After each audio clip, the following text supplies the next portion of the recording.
non, l'année d'après, pardon, un prix spécial du jury pour l'ensemble de sa carrière à Sabine Weiss, qui est également ici, devant.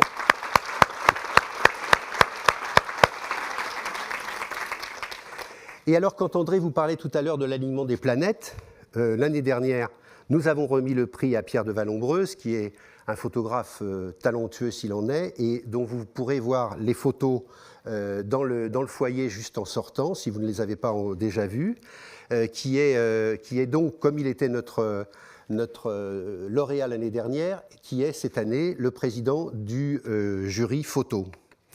Et donc, je vais l'appeler pour qu'il nous dise quelques mots, puisqu'il est président du jury photo. Pierre ?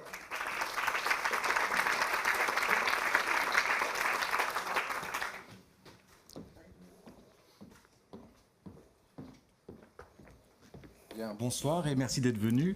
Alors, ça a été très difficile de départager le ou la lauréate, parce que c'était vraiment d'un très très haut niveau, et chacun aurait mérité d'avoir le prix. Moi, j'ai défendu du mieux possible et je pense que tout le monde l'a fait.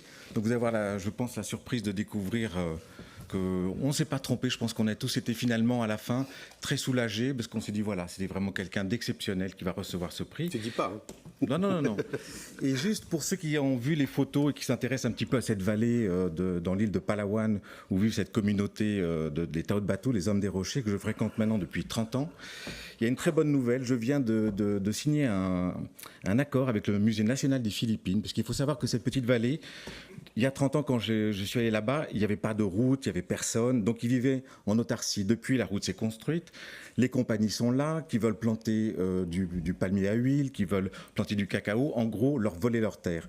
Cette vallée a été sanctuarisée par l'ancien dictateur Ferdinand Marcos. Je crois que c'est la seule chose de bien qu'il a fait dans sa vie. C'est quand on lui a fait découvrir cette vallée, il a envoyé une équipe du Musée national des Philippines, il a dit qu'il faudra sauver cette vallée, et donc par décret présidentiel, elle appartient, entre guillemets, elle est sous la tutelle du Musée national des Philippines. L'année dernière, quand j'ai fait une rétrospective au Musée national des Philippines sur la vallée, sur ces Tao de Batu, sur la vallée de Singnapan, ils m'ont dit, mais c'est extraordinaire parce que vous nous rappelez que nous avons un devoir, et le devoir c'est de la protéger. Parce qu'effectivement, il y a plein de prédateurs qui rôdent, l'armée, la guérilla communiste, enfin voilà, les prédateurs économiques, tout ce qu'on connaît, et qui est souvent le triste sort de ces peuples-là. Et j'aurais dit, ben chiche, pourquoi pas, qu'est-ce qu'on va faire? Donc on va monter maintenant des missions, d'avoir des missions d'anthropologie. Je vais former les Tao de Batu, ces gens-là que vous voyez, à devenir eux-mêmes les propres acteurs, témoigner, filmer, photographier, écrire, puisque certains sont allés à l'école, les téléphones portables sont arrivés. C'est vrai qu'il y a 30 ans, dans le fond des cavernes, ces gens-là étaient en pagne, c'était la préhistoire, mais il y a eu une histoire extraordinaire. Et donc voilà, donc du coup, je vais passer maintenant, j'en ai repris pour 15 ou 20 ans, à aller dans la vallée que je ne quitte pas, et on va essayer de la sanctuariser et même former. Et il y aura un Tao de Batu qui deviendra un membre du Musée national des Philippines. Donc par cet éclairage, le fait d'avoir mis un coup de projecteur, on va essayer de faire en sorte que les gens hésitent à deux fois pour venir leur voler leur terre. Donc voilà la bonne nouvelle en concernant ces gens-là. Donc, Pierre, c'est un homme magnifique de fidélité, c'est vrai. Tu suis tes idées et ce que tu fais est admirable. Bravo. Ouais, merci. Merci.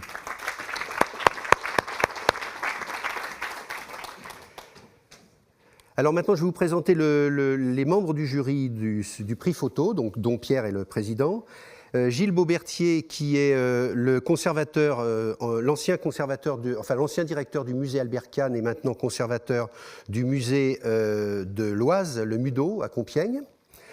Sophie Bernard, qui est journaliste dans le domaine de la photo. Christophe Brault, qui est le secrétaire général de notre association. Valérie Calazel, qui est la directrice du service photo de M6. Jean-François Camp du laboratoire central Dupont. Renaud Corlouer, qui est un grand photographe et qui est là. Nelly Perlade, qui est agent de photographe.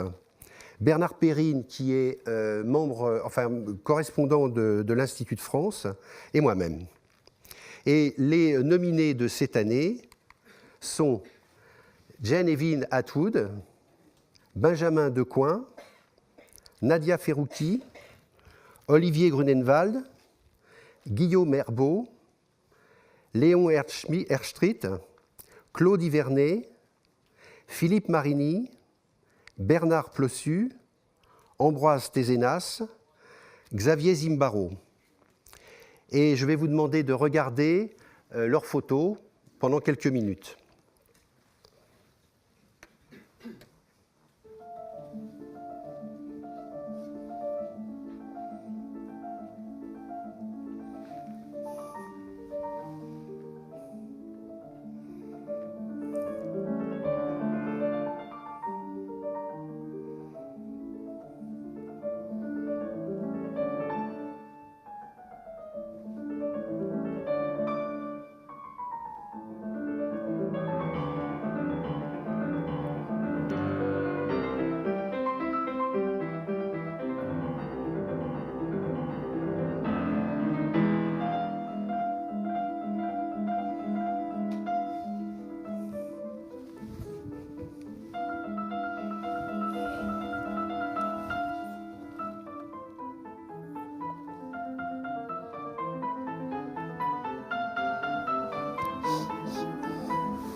Alors, vous voyez, c'est très divers. C'est pour ça que cette année, au niveau du prix, on a eu beaucoup de difficultés à se mettre d'accord, mais c'est bien, c'est la vie. Et la personne qui a gagné, le lauréat qui a gagné cette année, est une lauréate, Genevieve Atwood.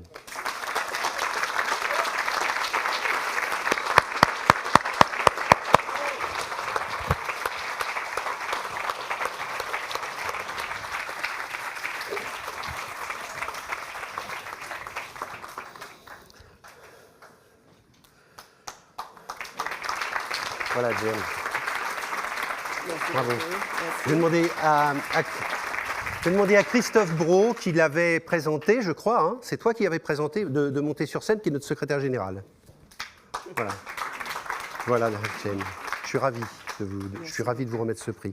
Si vous voulez dire quelques mots, si vous avez quelques remerciements à faire.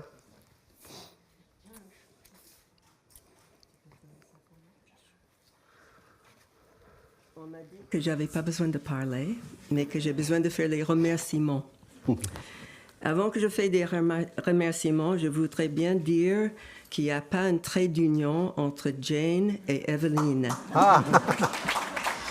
Mais vous avez bien écrit Atwood avec un seul T et deux O. Merci beaucoup. Mon nom est sur tous mes livres. Oui. Mais juste pour l'anecdote, la raison que j'ai mis pendant un moment un trait d'union, c'est parce que un livre que j'ai fait il y a très très longtemps, j'étais très jeune, je connaissais rien, et quelqu'un qui travaillait dans la maquette de la maison d'édition m'a téléphoné pour me dire « Votre nom est trop long, on ne peut pas le mettre sur le livre. » J'ai dit « Mais c'est mon nom et c'est mon livre. » Et elle a voulu mettre J.E. Atwood ou J. Atwood ou Jane Atwood. Et j'ai dit non, mon nom c'est Jane Evelyn Atwood. Et elle a dit c'est trop long. Tout ça c'était par téléphone. Et c'était tout au début de ma vie de photo. Et j'ai dit, bon, j'ai pensé que j'étais très maligne et j'ai dit qu'est-ce que vous faites avec Henri Cartier-Bresson? Et la fille a répondu, il y a un trait d'union. Alors j'ai dit, mais il y a un trait d'union entre Jane et Evelyn aussi. Et donc, sur ce livre-là, qui n'était même pas un livre de photos, c'était un livre de texte, ils ont mis Jane, trait d'union, Evelyn Atwood. C'était beaucoup plus court. Et quand ma mère a vu le livre, elle a dit, mais qu'est-ce que c'est ce trait d'union? Il n'y a pas de trait d'union dans votre nom. Après, j'ai éliminé le trait d'union. Et voilà. Alors, parce que j'ai la possibilité de remercier les gens en public comme ça, j'ai fait une petite liste pour ne pas oublier des gens, parce que il y a quand même beaucoup de gens qui m'ont aidé et qui m'ont encouragé. Et j'oublie pas de tous ces gens-là. D'abord, je remercie Albert Kahn. Merci beaucoup, je suis vraiment très touchée. Leonard Fried, malheureusement plus là, était le premier photographe que j'ai rencontré et qui m'a donné beaucoup de conseils avec les prostituées tout au début. C'est Leonard Fried qui m'a dit, il faut que vous ayez dans les chambres avec le client et la prostituée. Et je fais ça jusqu'ici. Je vais jusque dans la chambre avec le client et la prostituée pour essayer d'avoir l'histoire totale et profonde et pas seulement l'histoire superficielle. Je remercie Leonard Fried. Il m'a présenté à Marc Ribot, qui est devenu aussi une très bonne critique et un très bon ami. Mes agences, commençons par Annie Boula, qui est là. Annie, où es-tu? Annie avec l'agence Cosmos, quand je connaissais absolument rien. Et son mari m'a dit, mais il vous faut une agence, allez voir ma femme. Je suis allée la voir, elle m'a dit, venez à Cosmos. Et donc, je suis allée à Cosmos. Après ça, il y avait Robert Pledge à Contact Presse Images. Et un peu plus tard, Dominique de Chavannes, qui travaille aussi à Contact et qui m'aide jusqu'à aujourd'hui avec toutes sortes de choses. Et je suis toujours à Contact à New York. Et Vue, Christian Crogeau, bien sûr, avec Patricia Morvan et Patrick Codomier, les deux personnes qui s'occupent de mes archives à Vue. Mes deux tireurs, Jean-Christophe Domenech et Thomas Consani, qui est à Dupont. Et bien sûr, Jean-François Camp de Dupont, qui m'a toujours aidé, qui m'a fait des prix quand j'avais pas assez d'argent et qui a vraiment encadré les photographes. C'est un vrai ami des photographes. Ma galerie In Camera, avec Jean-Noël Dessois et Anan Ilmi. Circade, Patrick Bouteloup, qui est devenu un ami et qui a encadré beaucoup de mes photos pour diverses expositions. Quelques-uns de mes éditeurs, pas tous, mais ceux que j'ai beaucoup appréciés. Le Seuil, Actes Sud, André Frère, dernièrement avec le petit livre d'entretien. Xavier Barral, qui m'a fait peut-être le plus beau livre que j'ai jusqu'ici, Rue des Lombards. Et bien sûr, Robert Delpire, tout au début, qui a toujours championné mes aveugles et qui m'a poussé et encouragé de continuer. Et maintenant, pour mon nouveau livre, Le Bec en l'air, qui se trouve à Marseille avec Fabienne Pavia. Et on vient d'imprimer ce livre, ça s'appelle Pigalle People, ça sort pour Arles et ce sont des photos que j'ai faites en 78-79, des photos totalement inconnues. Aussi Leica Camera, je suis avec des Leica depuis le début. Et Leica a été toujours un peu la famille pour moi, ici en France avec Gaël et ensuite en Allemagne. Je voudrais tout particulièrement remercier la France qui m'a donné la double nationalité il y a 4 ans et surtout Frédéric Mitterrand et Jacques Lang qui m'ont pistonné tous les deux parce que le dossier durait 4 ans et j'avais le temps de mourir avant de devenir française. C'est grâce à eux que je suis française, franco-américaine aujourd'hui. Et je voudrais aussi remercier mon compagnon, Sylvain Girard, depuis 6 ans, qui me donne beaucoup de douceur. Et je le remercie. Et pour ne pas oublier, peut-être le plus important, c'est tous les gens que j'ai photographiés. La plupart des fois, dans une réelle détresse, les gens qui m'ont permis d'entrer dans leur intimité pendant les moments les plus difficiles et de faire partir de cette grande aventure qui a été la photographie. Si ce n'était pas pour ces gens-là, je ne serais pas là ce soir. Merci beaucoup. Bravo. Bravo, Jen. C'est formidable. Bravo. On va le sortir. Vous allez voir, c'est très joli. C'est beau, hein? Bravo, oui.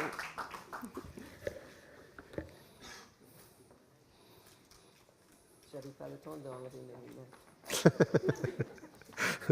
C'est bon? Bravo. Merci beaucoup. Merci. Merci.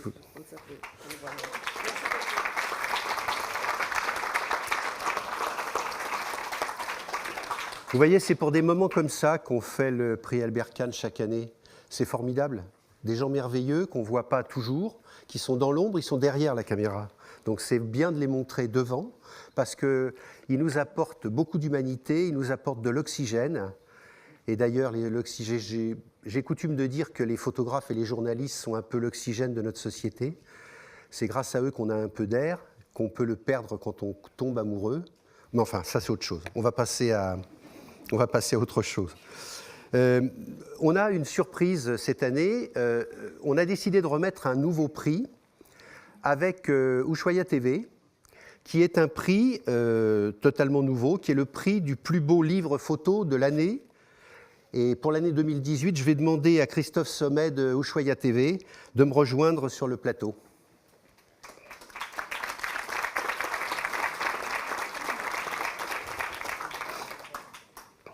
Alors Christophe Sommet est le directeur délégué des chaînes thématiques du groupe TF1 et directeur de Ushuaïa TV. Mais il est également membre de notre jury média.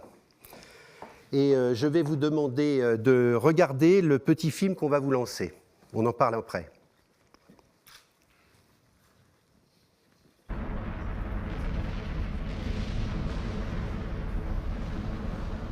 Au cours de plus de 30 années, face à la nature sauvage, à chercher à en saisir la beauté et la magie, j'ai eu souvent la sensation d'être le témoin des premiers matins du monde.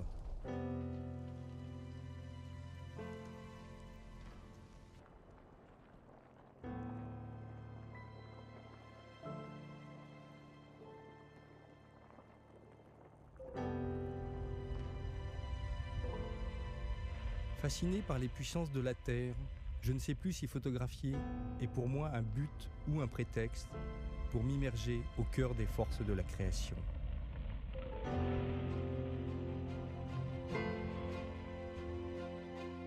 L'idée de cette exposition est née de l'envie de raconter l'histoire de notre planète, du chaos originel jusqu'à l'apparition de la vie.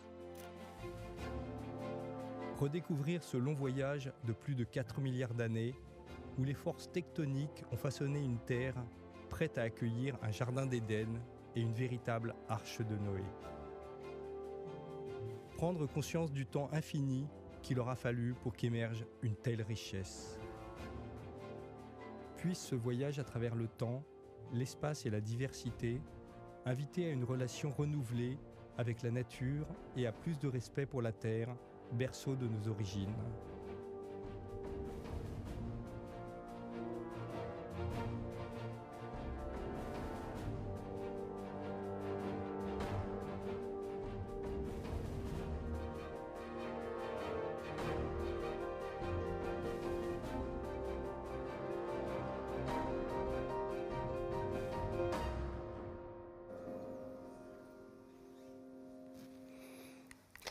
Voilà, je vous demande d'accueillir Olivier Grunenwald pour les photos et Bernadette Gilbertas pour les textes qui sortent ce livre magnifique Origine aux éditions Paulsen.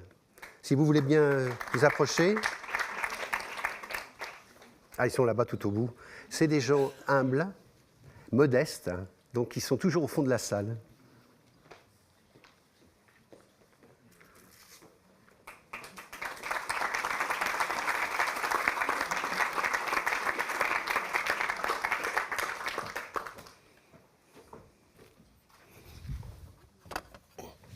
Alors quand je disais modeste, c'est modeste. Ça s'est fait un peu au dernier moment. Donc on vous a fait quelque chose qui est vraiment symbolique. Mais bon, voilà, c'est fait avec le cœur. Et Christophe, tu veux dire quelques mots sur eux parce que tu les connais ? Oui, déjà, je voulais te remercier, Jean-François, de m'avoir fait l'honneur cette année de rejoindre le jury Média en tant que patron de la chaîne Ushuaïa TV. La chaîne Ushuaïa TV, chaîne de la protection de la planète, 100% de la programmation est dédiée à cette thématique riche, importante. Et c'est vrai que j'ai le bonheur de travailler avec Olivier sur des documentaires magnifiques. Puisque Ushuaïa TV montre la planète qui est belle quand elle est calme, mais elle est extrêmement belle aussi quand elle s'agite. Et je trouve que Olivier a ce talent rare de restituer les différentes facettes de cette beauté. Et donc voilà, moi je suis très fier aussi de participer à cette remise de prix aujourd'hui. Tu veux dire quelques mots ? Tu veux dire ? Bonsoir, je n'avais pas du tout prévu, et Bernadette non plus, de dire un petit mot ce soir. D'abord, merci à Jean-François de perpétuer cet héritage, cette tradition albercane, parce que c'est quelque chose d'important, de garder la mémoire du monde. Le terme « documenter le monde », c'est un moyen de le garder en mémoire et de continuer à le faire vivre pour le futur. Vous avez compris, effectivement, ce livre est un projet lié à une exposition qui a lieu en ce moment sur les grilles du Jardin de Luxembourg. L'idée de ce livre et de cette exposition, ce ne sont pas des projets égotiques, c'est des projets pour sensibiliser à l'avenir de notre planète. Effectivement, on parlait autrefois de sauver la planète pour les générations futures, mais maintenant, c'est nos générations immédiates qu'il faut sauver. Et donc, il y a vraiment un message qu'on essaye de véhiculer par la beauté. On voit beaucoup de catastrophes, mais en même temps, la beauté, l'émotion, c'est aussi un moyen d'attirer et de sensibiliser. Donc, c'est vraiment le but avec notre association. On a monté un projet pour essayer de protéger un site au nord de l'Éthiopie. On y travaille depuis 10 ans. Voilà, c'est vraiment derrière la photographie, c'est une vraie vocation d'essayer de sensibiliser et de sauver ce qu'il est possible de sauver. Et alors, je voulais aussi remercier, pour moi c'est très important, Bernadette, parce qu'effectivement ça fait plus de 30 ans qu'on travaille ensemble. Donc c'est une tranche de vie, c'est pas simplement partir faire des photos, c'est vraiment aller vivre quelque chose. Pour nous c'est aussi important d'aller le vivre que d'en témoigner. C'est un vrai côté passionnel. Je voulais remercier Nelly Perlade qui nous a présenté, donc ça c'est important. Remercier Christophe Sommet et Ushuaïa TV parce que effectivement les films qu'ils diffusent, si eux ne les diffusaient pas, peut-être que personne ne les diffuserait, et c'est des choses importantes à montrer. Et donc ça a été chaque fois un plaisir de collaborer ensemble, et j'espère qu'il y aura d'autres projets dans le futur. Un petit peu. Moi, je vais juste rajouter un petit mot parce que Olivier Bavard, vous l'avez réalisé. Non, simplement pour dire que on est ici avec l'association Planète Albert Kahn, et dans l'association Planète Albert Kahn, il y a Planète, et nous sommes au musée de l'homme, et il y a l'homme, et pourtant bizarrement entre planète et homme, il y a des choses qui ne marchent pas depuis pas mal d'années. Donc cet ouvrage, c'était ça. En fait, c'était pour la géographe que je suis, c'était de dire voilà, qu'est-ce qu'on peut faire, et essayons en fait qu'il y ait un peu plus de relations et d'amour entre l'homme et sa planète. C'est tout. Je vous remercie. Merci beaucoup. Alors on a aussi une autre surprise. C'est un prix spécial pour un travail photographique exceptionnel. Ce travail, c'est un travail qui continue et qui dure depuis 25 ans. C'est 170 portraits de personnes exceptionnelles dans le monde entier. J'arrête pas de dire exceptionnel, c'est un peu agaçant. Je vous montre les images, regardez.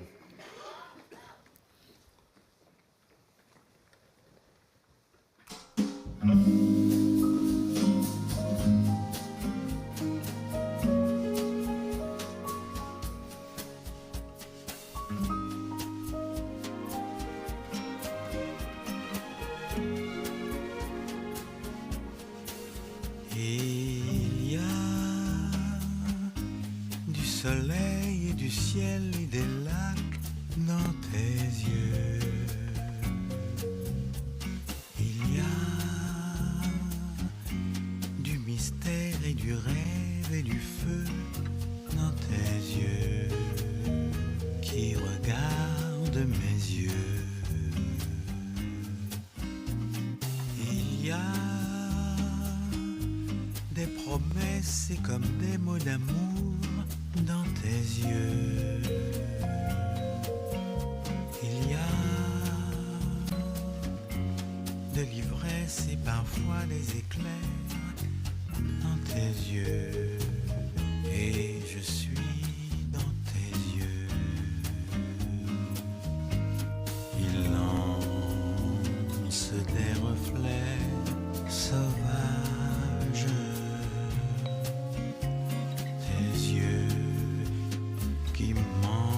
Ton visage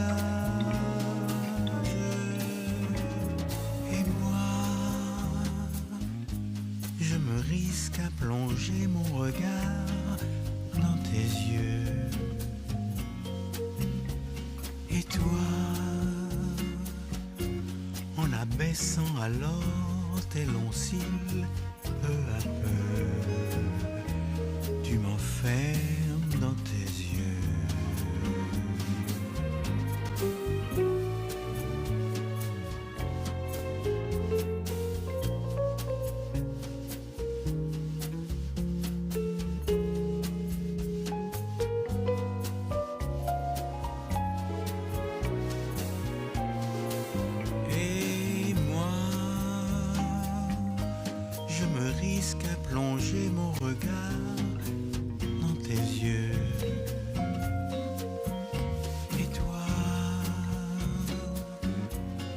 Abaissant alors tes longs cils, peu à peu, tu m'enfermes dans tes yeux.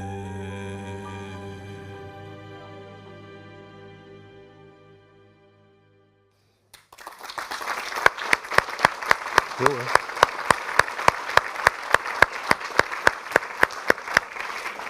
Alors, malheureusement, Francis Giacobetti ne peut pas être là ce soir. Il devait venir et avant-hier, il m'a dit « Je suis malade, j'ai de la fièvre » et il est au fond de son lit. Donc, on va aller lui remettre sa statuette avec quelques amis dans quelques jours, quand il sera remis. Et on fera à cette occasion une vidéo qu'on mettra sur notre compte Facebook, de façon à ce que tout le monde puisse le voir, recevoir son prix. Voilà. Je suis désolé pour vous. C'était un grand plaisir pour moi de lui remettre ce prix, parce que c'est un photographe que j'estime énormément, que j'estime aussi un petit peu oublié ces derniers temps. Et j'aime beaucoup, et on aime beaucoup dans l'association, remercier des gens qui ne le sont pas toujours. Il y a deux exemples qui sont flagrants. C'est que Roland et Sabrina Michaud, qui pourtant, de toute leur vie, ont été des sommités dans le domaine de la photographie, quand on leur a donné notre prix, c'était la première fois qu'ils recevaient un prix. Enfin, Roland m'a dit après que, en fait, ce n'était pas la première fois, parce que dans son petit village, il y avait un photographe, il avait fait un concours photo quand il était enfant, et il avait gagné le premier prix. Seulement, il avait été le seul à concourir. Donc...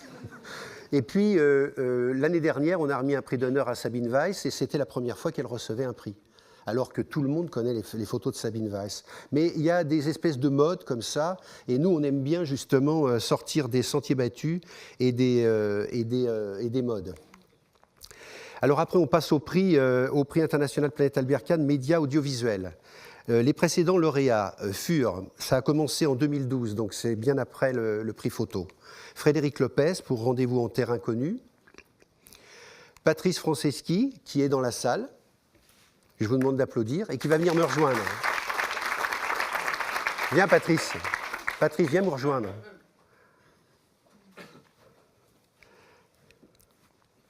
Le voilà. Magnifique Patrice. Alors c'est quelqu'un de magnifique parce que c'est quelqu'un qui a eu 36 vies. Il est aussi bien explorateur, aviateur, navigateur, écrivain. Il a eu en 2015, je crois, le prix de la nouvelle le prix Goncourt de la nouvelle, c'est ça. Et donc c'est, je crois, le seul aujourd'hui qui a gagné le prix Média qui est là. Donc je tenais à lui rendre hommage et à ce qu'il soit venu. Parce qu'il est très fidèle et il fait partie depuis 3 ans, depuis qu'il a été nominé, il fait partie de notre prix Média audiovisuel. Et il est toujours là, ce qui est formidable. Je te remercie. Jacques Perrin, qui a gagné notre prix, qui devait venir et qui sort, lui, de l'hôpital avant-hier. Donc il va mieux, mais bon, il m'a dit vraiment, je peux pas venir. Je suis trop fatigué encore. Ensuite, nous avons eu Priscilla Telmont, qui est une voyageuse, écrivain, réalisatrice et membre de la Société des Explorateurs. Elle se consacre depuis 1997 à des expéditions, des voyages d'exploration et des actions de protection de l'environnement. Ensuite, nous avons remis un prix à titre posthume à Jean-Christophe Victor pour cette magnifique émission sur Arte qui s'appelait Le Dessous des cartes, qui continue du reste. C'était son épouse qui était venue le chercher, Nathalie. Et l'année dernière, Sylvain Tesson, que vous connaissez tous, l'écrivain voyageur, nouvelliste, prix Goncourt de la nouvelle aussi, pour Une vie à coucher dehors en 2009, et prix Médicis de l'essai dans Les forêts de Sibérie. Alors, les membres du jury médias audiovisuels sont Gilles Beaubertier, qui est l'ancien directeur du musée Albert Kahn, Christophe Brault, notre secrétaire général, Maud Fayat du service photo de TF1, Patrice Franceschi, que vous venez de voir, François Darmini, grand photographe, je le vois, il est au fond là-bas, André Delpuech, notre directeur d'ici, Sophie Larmoyer, qui est responsable du service étranger d'Europe 1, et Christophe Sommet, que vous avez vu juste avant. Les nominés 2018, Yann Arthus Bertrand, Hamid Sadar Afkami, Natacha Célestrémé, Christophe Lajoumard, Xavier de Lausanne, que j'ai aperçu tout à l'heure, Bertrand Picard, Joseph Chauvanec et Béatrice Tupin. Alors, je ne sais pas si, je ne l'ai pas vu, je ne sais pas si le lauréat est dans la salle, mais le lauréat de cette année est Joseph Chauvanec.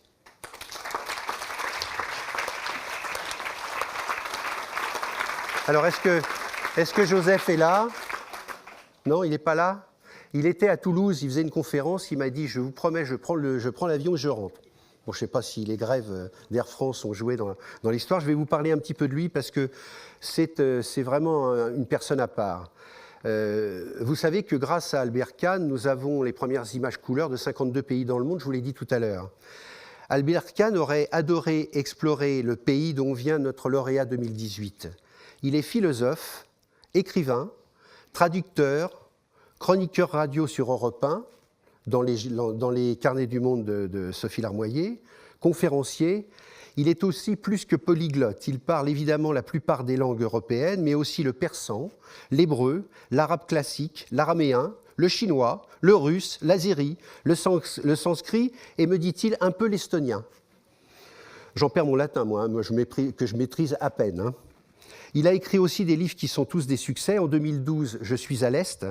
En 2014, Éloge du voyage à l'usage des autistes et de ceux qui ne le sont pas assez.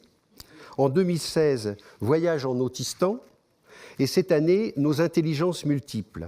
En France, il y a à peu près 1% d'autistes dans la population française. Ça fait quand même 600 000 personnes. On n'en a pas toujours conscience, donc je pense que c'est important qu'on le sache. Et c'est dommage qu'il ne soit pas là, parce qu'il vous aurait parlé, il est magnifique. Je vous dis, écoutez les carnets du monde sur Europe 1, et en fin d'émission, vous avez toujours une chronique de Joseph qui est délicieuse. Vraiment, c'est quelque chose de formidable. Mais les autistes, ce sont des gens pour lesquels, par exemple, une expression comme raconter des salades, ça ne veut rien dire, mais vraiment rien. Ils ne comprennent pas ce que ça veut dire. Broyer du noir, c'est pareil. Ils ne savent pas ce que c'est. Se tenir à carreau, non plus.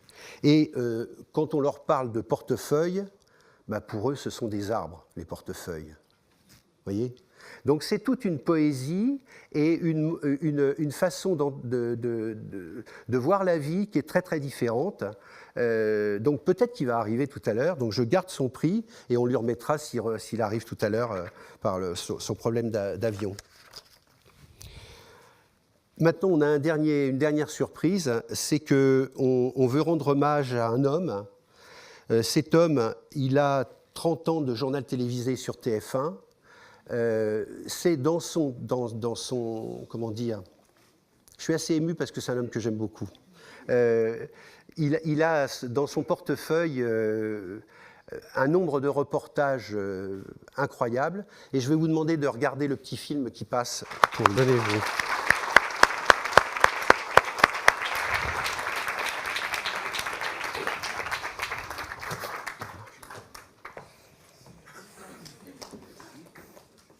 Je crois qu'il doit marcher. Merci infiniment. C'est marrant parce que quand on voit ce résumé, d'abord je suis très très fier d'être là. Je me sens très honoré. Le prix Albert Kahn, c'est quelque chose. Hein. Et puis, même si c'est un hommage, je suis ravi d'être là au milieu d'immenses professionnels, d'artistes parfois. Moi, je ne suis pas un artiste, je ne suis qu'un journaliste qui a eu la chance de vivre ses 30 ans avec des équipes extraordinaires, avec des journalistes caméramans, avec des journalistes reporters qui font des reportages dans le monde entier. Moi aussi, beaucoup de sorties. Et ce qui est marrant, c'est que dans cet hommage, on montre des drames qui se sont déroulés depuis les 30 ans. Et ce journal de 13 heures, et j'en suis très fier, qui a l'image du journal des régions. Je me bats pour ça, pour montrer d'abord la France, montrer la beauté des paysages, montrer les richesses, le savoir-faire de nos artisans. Ils ont le savoir-faire au bout des doigts et j'adore montrer ça. Et c'est la passion dans les yeux. Et montrer tous les événements qui, finalement, ont martelé notre vie à tous pendant ces 30 ans. J'ai eu la chance de rester pendant 30 ans. Bon, pour les 40, ce sera un peu plus compliqué, mais je vais essayer quand même. Et puis vous dire qu'à l'étranger aussi, vous avez parlé de voyage tout à l'heure, de défendre la planète, etc. À 13h, on s'est fait la spécialité d'aller au bout du monde, d'aller dans les régions françaises, dans des endroits où personne d'autre ne vient, sauf les télévisions japonaises, parce qu'elles sont passionnées, elles, par ce qui se passe ici, parce que c'est une richesse extraordinaire en France, et y compris dans les paysages et la beauté des paysages. Mais on va aussi voir la France du bout du monde, depuis, avec des gens comme Michel Izard et Bertrand Lachat, son caméraman, qui sont exceptionnels et qui nous ont fait plein de tours du monde. On est allé jusqu'à la tombe de Napoléon, petite terre de France, à Sainte-Hélène, avec une série de magazines absolument formidables. C'était avant qu'on puisse y aller en avion, donc il y a 2 ans, puisqu'on y va depuis l'an dernier en avion. Il fallait 8 ou 15 jours de bateau.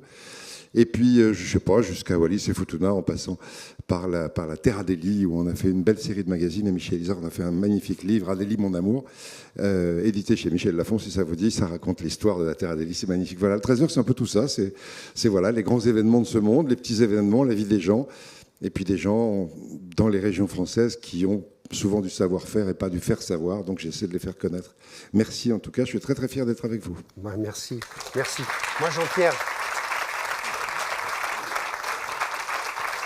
Moi, Jean-Pierre, je suis fier de vous remettre ce prix parce que je trouve que vous le méritez beaucoup.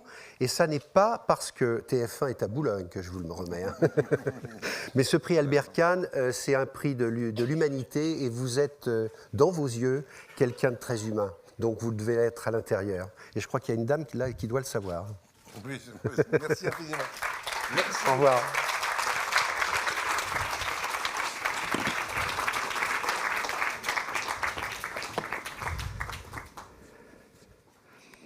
Eh bien voilà, je crois qu'on a terminé et qu'on va pouvoir aller prendre une coupe de champagne à l'extérieur. Je vous attends dehors. Merci beaucoup.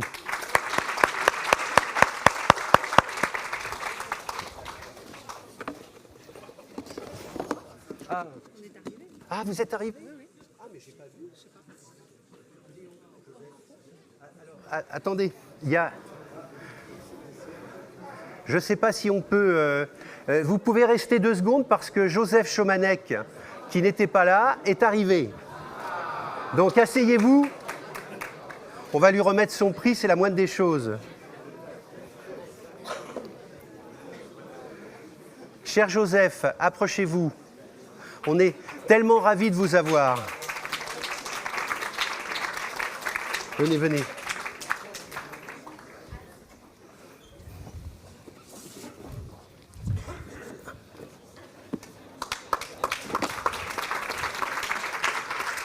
Merci Joseph. Voilà. Donc c'est fait avec toute humilité, merci. Exactement comme vous êtes vous. C'est gentil, voilà. Merci beaucoup. Si vous voulez nous dire quelques mots. Merci beaucoup. Je suis vraiment très touché de pouvoir partager avec vous ce moment. Je suis absolument confus pour mon retard. Les retards sont dus parfois à des circonstances imprévues de la vie.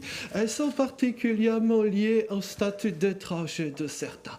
En effet, votre serviteur est ressortissant d'un État peu reconnu jusqu'à ce jour, à savoir d'un État appelé Autistan, le pays des gens bizarres.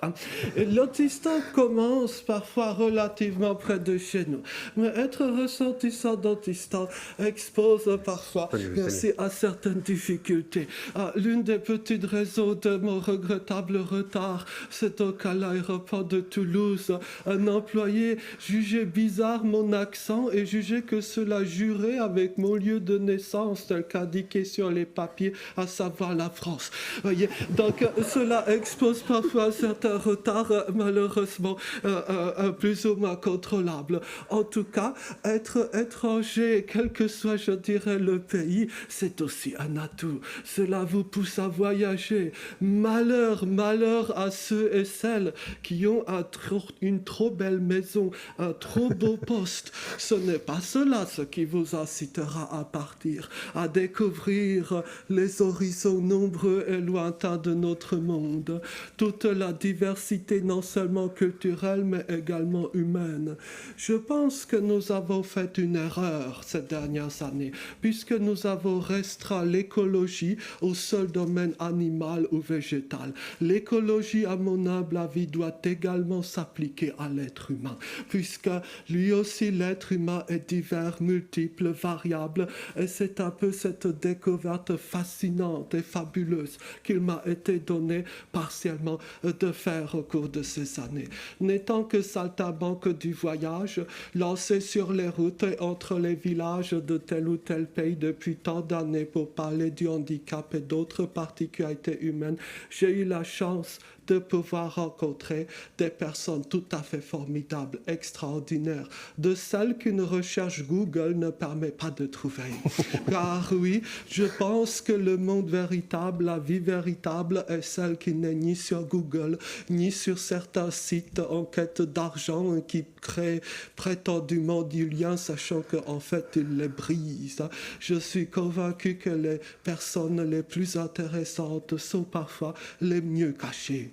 Et j'ai été gâté par la vie puisqu'il m'a été donné de rencontrer de ces gens-là, rencontrer de ces personnes qui sont capables, en écoutant le bruit du train sur les aiguillages, de déterminer combien de passagers sont dans chacune des voitures, de rencontrer des personnes en mesure d'entendre des éoliennes de l'autre côté des collines, de savoir à quelle vitesse elles tournent, des personnes qui connaissent la météo au dixième de degré centigrade dans presque toutes les localités du monde, et beaucoup d'autres encore. Ce sont des moments d'émerveillement, des moments où parfois le vertige vous saisit. Et dire qu'ensuite, il y ait des gens qui prétendent vouloir guérir l'autisme. Non, mais je pense que c'est une pensée contre laquelle il est de notre devoir de nous insurger avec force.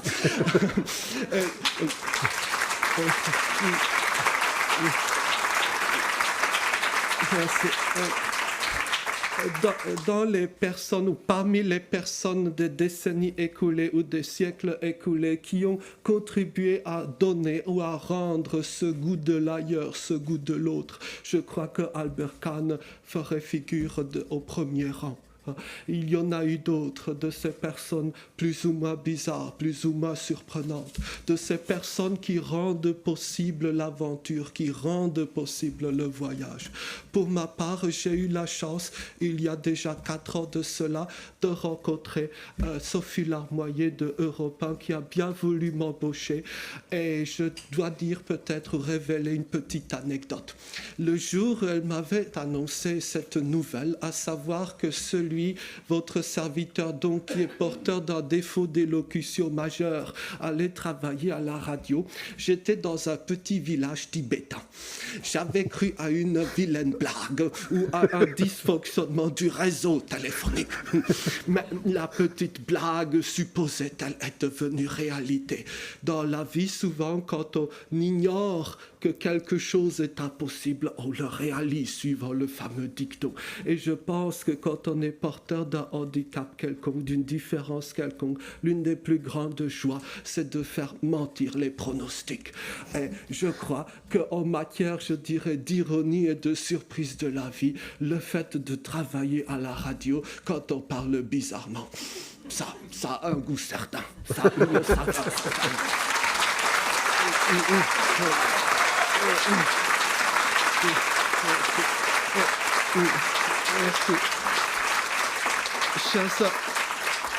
Chers amis, je ne vous importunerai pas plus longuement avec mes discours à rallonge. En tout cas, je me permettrai peut-être de citer cette pensée qui parfois me traverse l'esprit lorsque j'ai la chance d'être dans tel ou tel petit État du Pacifique ou telle ou autre région reculée du monde. Je me dis que peut-être, comme le disait le poète, le voyage au bout du monde s'avère être en vérité un voyage au fond de soi. Et je me permettrai d'avoir une pensée, hélas, pour tous les amis nombreux, hélas, dans le monde de l'autisme qui ne sont plus des nôtres, du fait du suicide, du fait des très mauvaises et inadmissibles conditions de vie affligées à la plupart de mes amis porteurs d'autisme ou ressentissants d'autisme. Que nous ayons cette petite pensée pour eux et que peut-être nous ayons surtout la pensée, la force et l'envie de bâtir un monde qui puisse accepter toute la diversité des possibles, toute la gamme de la palette humaine. Merci beaucoup.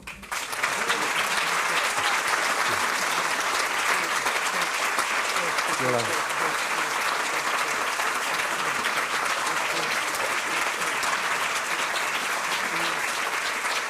On est très fiers de vous avoir comme... Et ben voilà, on peut aller boire un verre, si vous voulez. Tenez, Jean. Voilà.